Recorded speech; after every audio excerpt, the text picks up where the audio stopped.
Happy evening, viewers. Garbha Sandesha is back with its 23rd episode. And this episode is about the breathtaking breakthroughs of GarbhaGudi. And to talk on this, we have Dr. Vandhana Ramanathan and Dr. Jhanvi Asankula. Dr. Vandhana Ramanathan is a fertility specialist who holds a fellowship in reproductive medicine. She has a great professional experience of years, and her area of specialization includes IUI, IVF, ICSI, hysteroscopy, fertility enhancing surgeries, and male infertility. Dr. Vandhana is known for the comfort and confidence she elicits in her patients. She believes in performing fertility treatments with a scientific approach in an ethical manner. She also offers to counsel for infertility treatment with dedication towards her patients. And to join her, Dr. Asankula is a diligent and dedicated fertility expert practicing at GarbhaGudi IVF Center with sound knowledge in gynae, obstetrics, and fertility. She has vast experience in various hospitals and clinical settings. She is recognized for her consummate diagnostic routines, skillful clinical treatments, and adept handling of laparoscopic and minimally invasive surgeries. Dr. Jhanvi also holds a fellowship in reproductive medicine and has co-authored several papers published in international journals. She is known for her approachable nature and immense dedication to her profession. Now, viewers, we are starting the program with a set of questions sent by you, and our experts will answer them. Now, first I will ask Dr. Vandhana Ramanathan. Madam, could you share something about how you pursue GarbhaGudi's journey of making a difference in people's lives throughout these years? Yes. So first, I would like to start with how the idea of GarbhaGudi came about. So if you ask Asha ma'am, so Asha ma'am used to first practice only obstetrics and gynecology. And at that point of time, she had several patients who used to come to her with problems of infertility. And she kind of felt helpless sometimes because at that time, that was just a nursing home and she did not have facilities for, infertility. She did not have the equipment and everything in-house she did not have. So she kind of, felt that she should be able to give this also to her patients. And that is when she got the idea when one of her patients said that, it's so difficult for us to go place to place. Why don't you yourself start it here? We are such more, so much more comfortable with you here. So that is when she got the idea and she started GarbhaGudi IVF Center. And because madam was able to, give everything under one roof, along with her expertise, a lot of patients started coming to her, which is how our center also grew. And then we had the opportunity to open more branches. And now we are able to reach out to many more patients all around Bangalore because we have equal, we have consultants at every center. We have the required technology, the team, the skills, everything available at each and every center. And we have madam to guide us, of course. So that is how we are able to reach out to so many more people and create awareness to many couples who don't know what infertility is in the first place. So we have reach out camps, we have sessions where we explain to them what is infertility, when they can come for checkup, what all checkup is required. So in that way, I feel that we're able to now reach out to almost a lot of entire Bangalore as well as a lot of peripheral areas in and like around Bangalore. Yes, madam. Thank you. My next question would be to Dr. Jhanvi. Madam, according to you, what is the right time for a couple to visit a fertility specialist if they are trying to conceive? Sir, this is a very good question. I think most of the couple will have some issues probably while trying. Though they're trying for a long time, they do not seek hospital, they do not seek medical help because of various issues, because whether they're not ready or they have that fear to that something wrong may be identified, or they have peer pressure. They do not want everybody else to know that they're trying to conceive. So all these factors, what happens finally is the couple will delay the treatment and many complications, many other than what they originally have, will start developing, and conceiving will become more and more difficult for them. So we advise all the couples who've been married and living together for at least 1 year, if they are not conceiving, they have to seek medical help. That is one thing. And if they have any obvious problems, like for example, if they have any problems during intercourse, ejaculation problems, erectile problems, they have to approach immediately. Again, if the female has any major problems like having irregular cycles or having severe pain during periods, like it could be something else, manifesting like that, like dysmenorrhea, that is pain during periods or irregular cycles, where she needs immediate evaluation, then should not wait for 1 year. Or vaginal discharge, or fever, repeated vaginal infections, all this will lead to further complications, and conceiving will become more and more difficult for such patients. So, and again, the age of the woman is also important in this, is very important in this case. If the woman is above 30 or 35, and she need not wait for entire 1 year to conceive naturally. If they have tried for 6 months and it's not happening, that is the best time to approach a doctor. Thank you, madam. Like both of you have, encompassed the journey of GarbhaGudi for all these years and the thoughts behind GarbhaGudi's establishment through Dr. Asha madam's vision by Dr. Vandhana, and what is the right time for a couple to visit who are trying to conceive. Thank you for the great start. Now I'll come down to the deeper down, questions. Now this is for Dr. Vandhana. Madam, usually people hear a lot about IVF. Is IVF the only successful treatment option? No, so that is one misconception we would like to clear for our patients. So when somebody reads the board saying IVF center, the first thought that comes to their mind is that an IVF center is going to deal with only IVF, but that's not the case. Now, infertility per se has a lot of causes, and first, so what we do is when the couple comes to us, we first evaluate them. So there might be simple causes like hormonal imbalance, which if corrected can lead the couple to have pregnancies without any treatment at all. So we'll just have to correct the hormonal imbalance, like if prolactin levels are high or the thyroid levels are high. Once we give medications for that, if it is diagnosed and we give medications, they'll start ovulating on their own, and they may actually have pregnancies naturally also after that.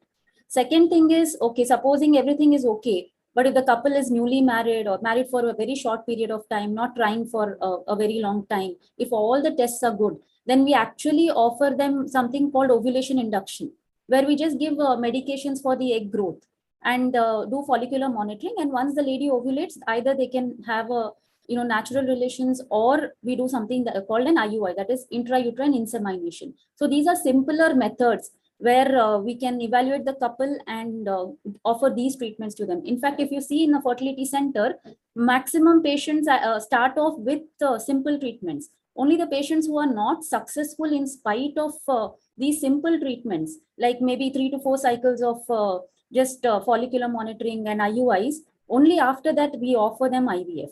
So there are very few patients who require IVF directly, like supposing there is a male factor where azoospermia, where there are no sperms in the semen sample, or the lady has bilateral tubal block, or very few eggs, so her reserve is very low. These are the only patients who actually directly require IVF.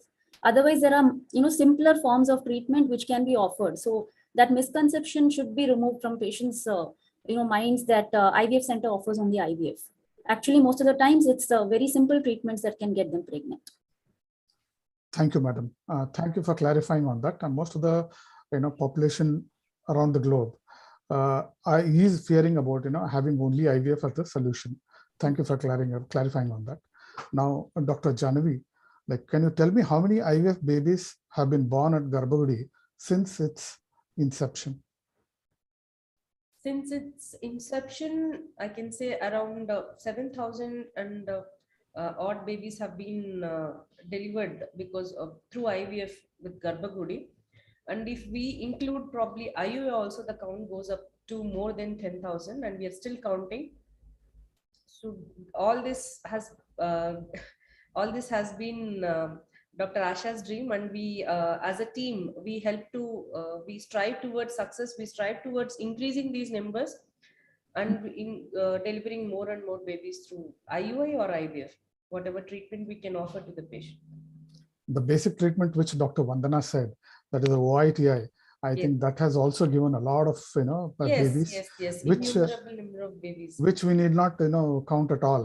Yes. Because being the specialty hospital, I think that's why you counted only IUI and IUIs IVF. and IVFs. Yes, I perfectly, agree with you, madam.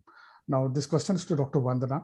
Madam, is there a age cutoff for treatments like IVF? Yes, recently the government of India has come up with a new ART bill. So the ART bill 2021, which has given a cutoff where they've said that for females, the age for doing IVF should be between 21 to 50. And for males, it is 21 to 55. So these are the guidelines given by the government where we cannot do IVF for a lady who is more than 50 and a male who is more than 55. Again, I would like to add that this doesn't mean that they have to wait till they're 50 or 55 or nearing that age to actually think about starting treatment. Government has given that cutoff because they feel that even older couples should get a chance. But if anybody feels that they are not able to conceive, the earlier they come to us, the better, because we'll be able to give them better outcomes. Because age-related, a lot of changes happen in the body. So the egg quality, sperm quality, plus other comorbidities come into play, so which makes your success rates less.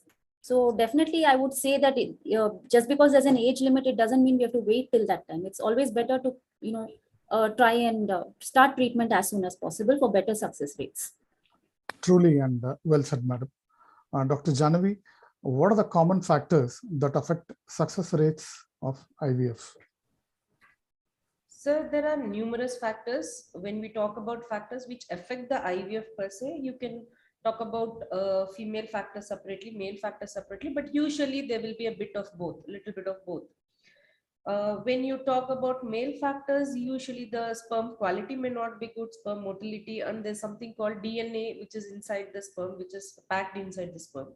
So there can be fragmentations in the DNA. All this will affect the success rates of the IVF. And age of the patient also, whether it is male or female, age of the couple also will have an effect on it.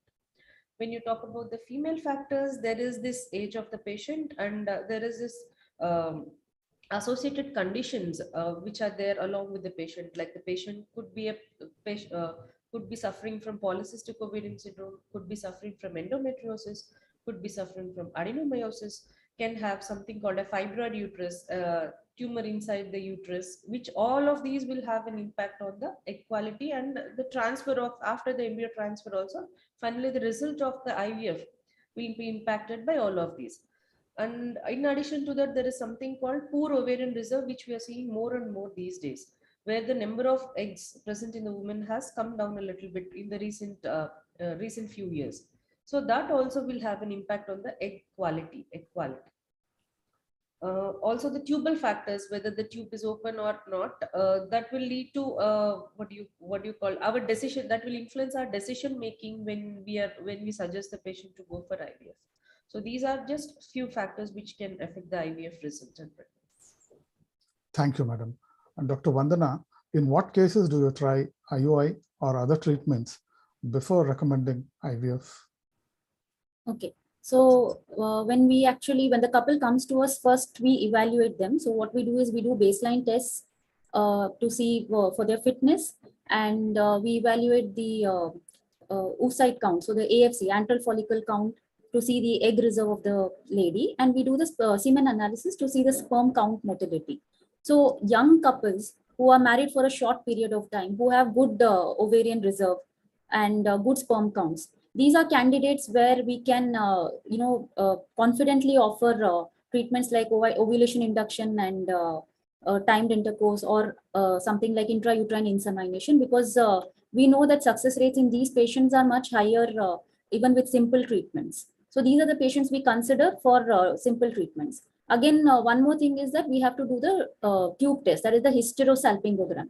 So if both the tubes are open, again, that is like Dr. Jhanvi mentioned, we have to evaluate the tubes. So if both the tubes are open, then these are ideal candidates for simple treatments, because IVF per se was initially started actually for male factor and tubal factor. So these candidates are the ideal candidates for IVF who have decreased sperm count, decreased sperm motility, or bilateral tubal block. So for them, we can't give these simpler treatments, but definitely all other patients who are young and who have everything normal, we should give them simpler treatment options first. Thank you, madam. Dr. Jhanvi, can you tell what is the GarbhaGudi's live birth success rates? So live birth success rates, when you talk about it, is different for each center. So in our center, usually we have a live birth success rate of about 50 to 70%.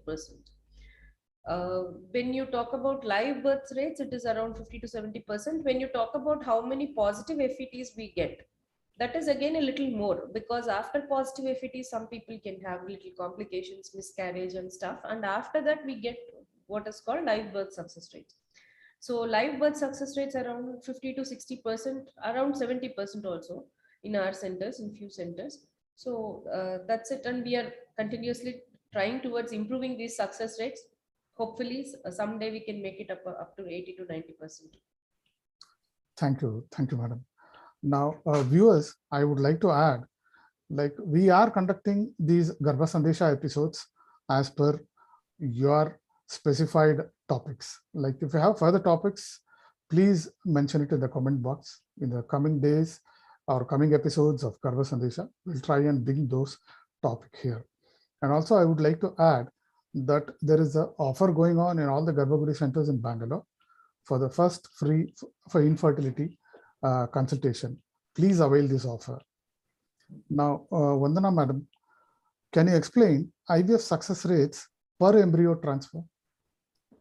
So per embryo transfer, I think Dr. Jhanvi has covered this, when she told that with embryo transfer, we have success rates of up to 60 to 70%.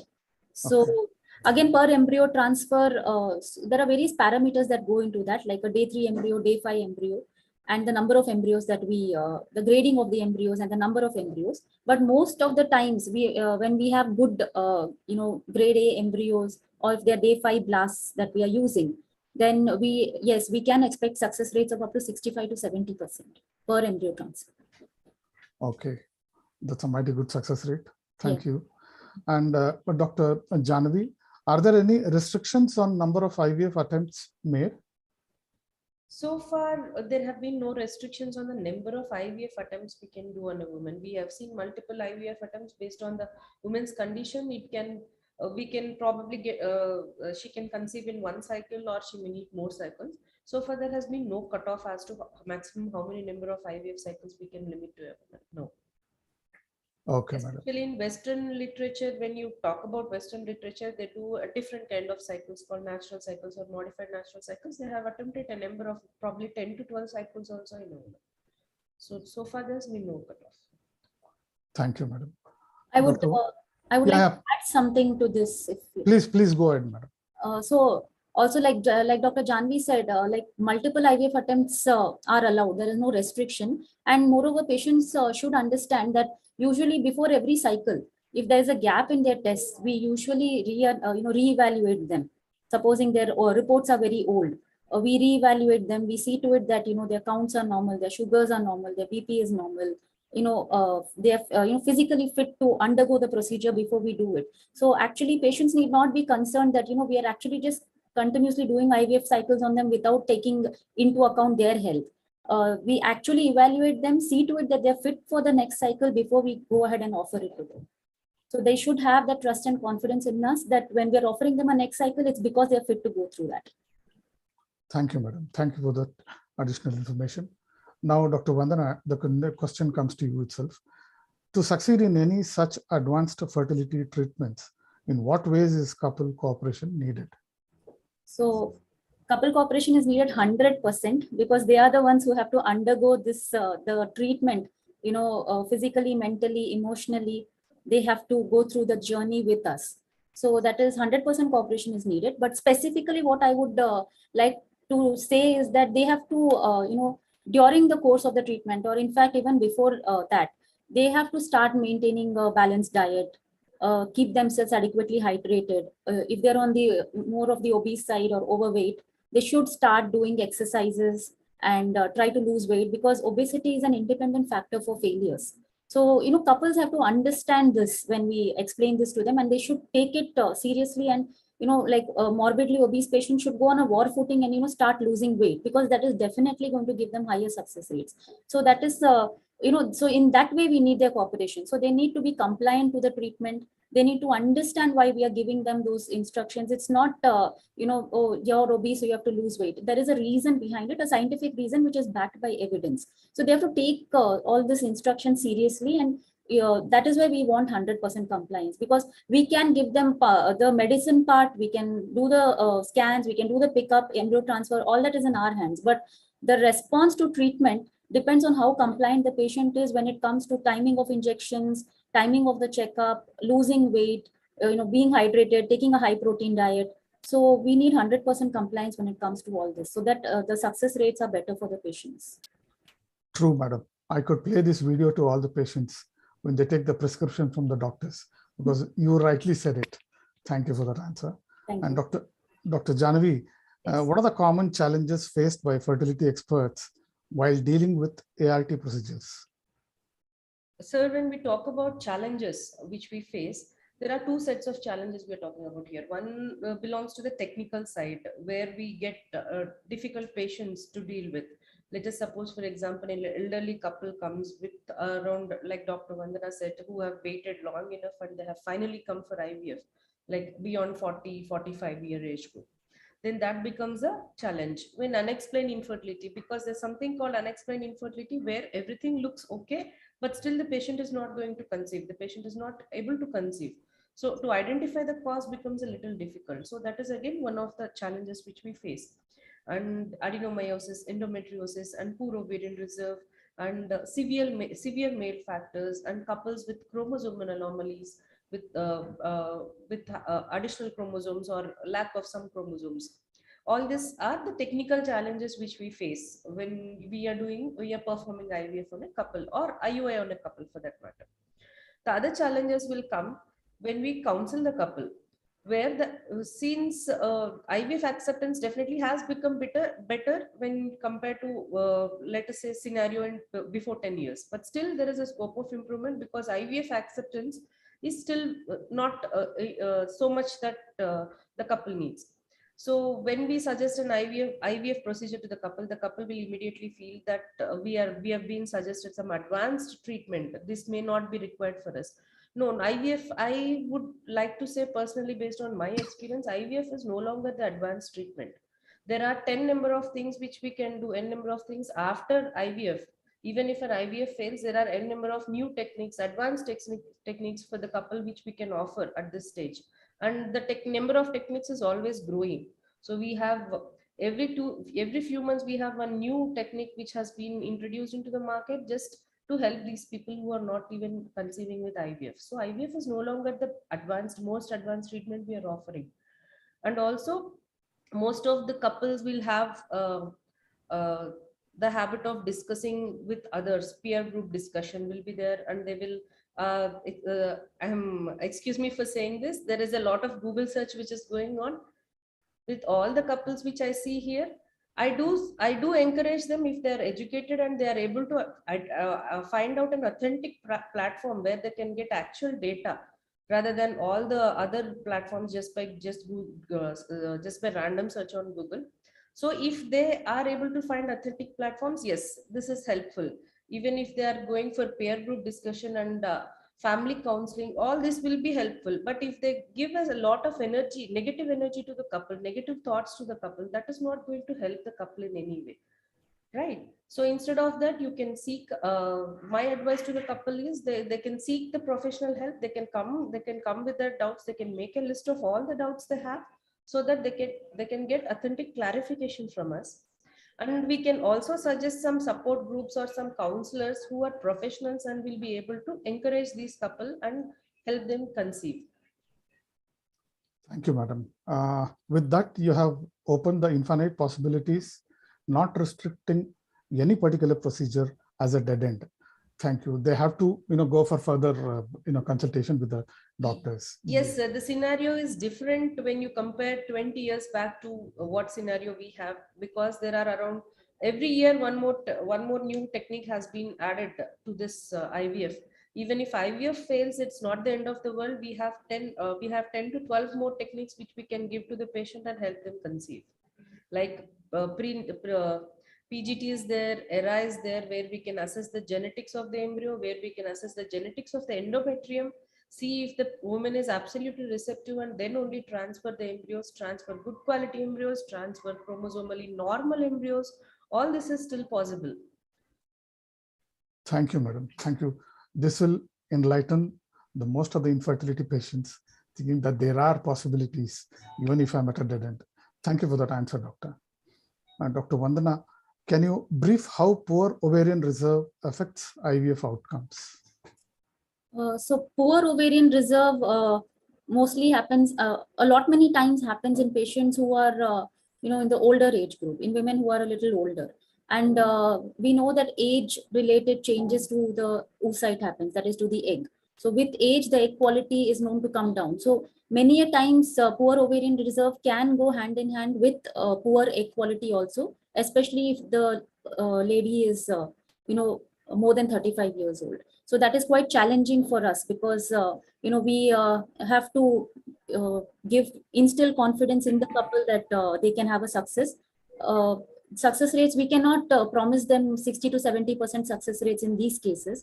So they will, to have a success rate of 60%, they will have to agree to something called pooled up cycles, where, we'll have to stimulate them. If we have only 2 or 3 eggs, then we might just get 1 embryo.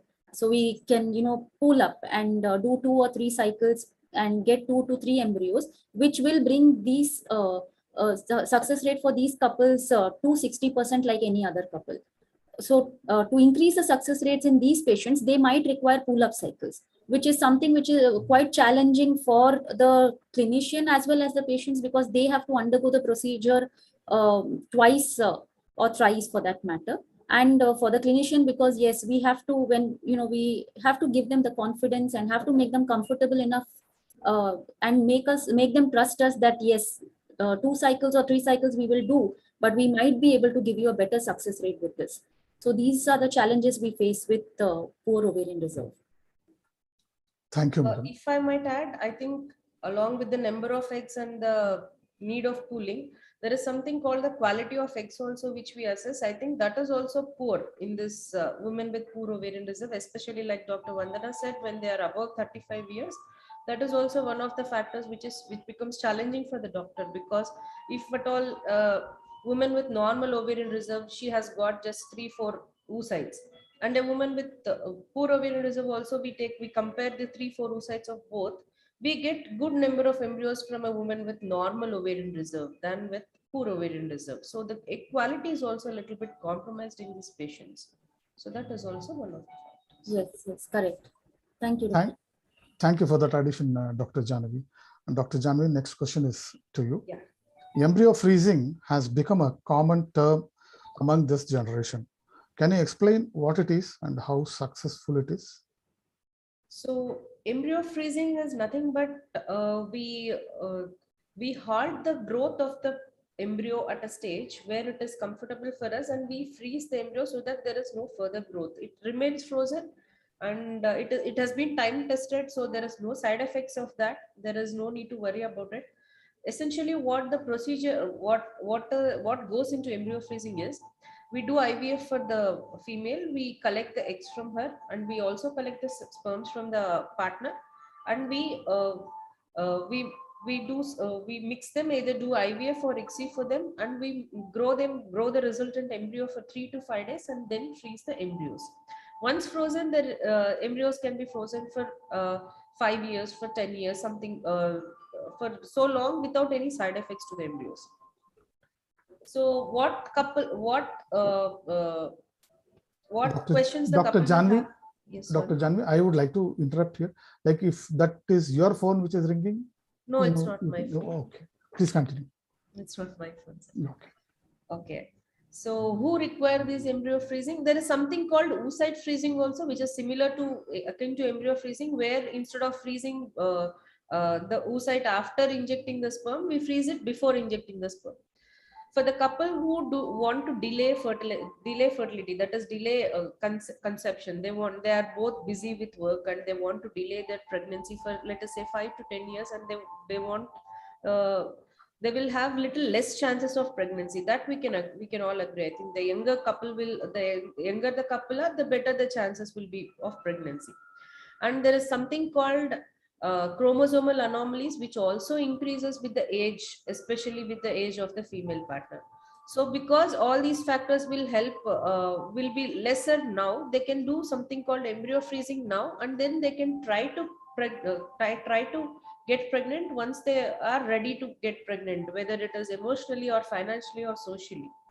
And there are a separate set of patients, like patients who are being diagnosed with cancer, or they have been diagnosed with some sort of a tumor, gynecological tumor, where they have to undergo procedure and they have to remove their ovaries, or they have to get treatment to their testes, or they have to undergo radiotherapy, which will damage their sperms and oocytes. So in these set of patients also, we can do something called oocyte or embryo freezing and freeze them indefinitely for the further use in future. Okay, madam. Thank you.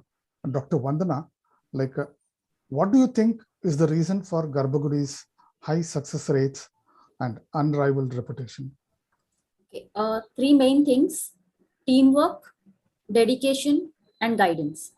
So I would like to say we have a team that is completely, the teamwork here is very good, and each and every member of our team is dedicated to their work, be it the front staff, be it the sisters, the doctors, the embryologists, the management. Like, everybody is dedicated to the goal where we have to give good results for our patients, and we want our patients to come in happy and walk out happy. So that teamwork and dedication is there, is what I see in our centers. And coming to guidance, we have seniors, and we have Asha ma'am to guide us at any point of time. Whenever we are stuck with any case, we can just we have the liberty to just call madam and take guidance from her. There is no objection from that side. So this is something that we are all comfortable with. We are able to work freely. We have the independence to take our decisions. At the same time, we have ma'am to guide us if at all required.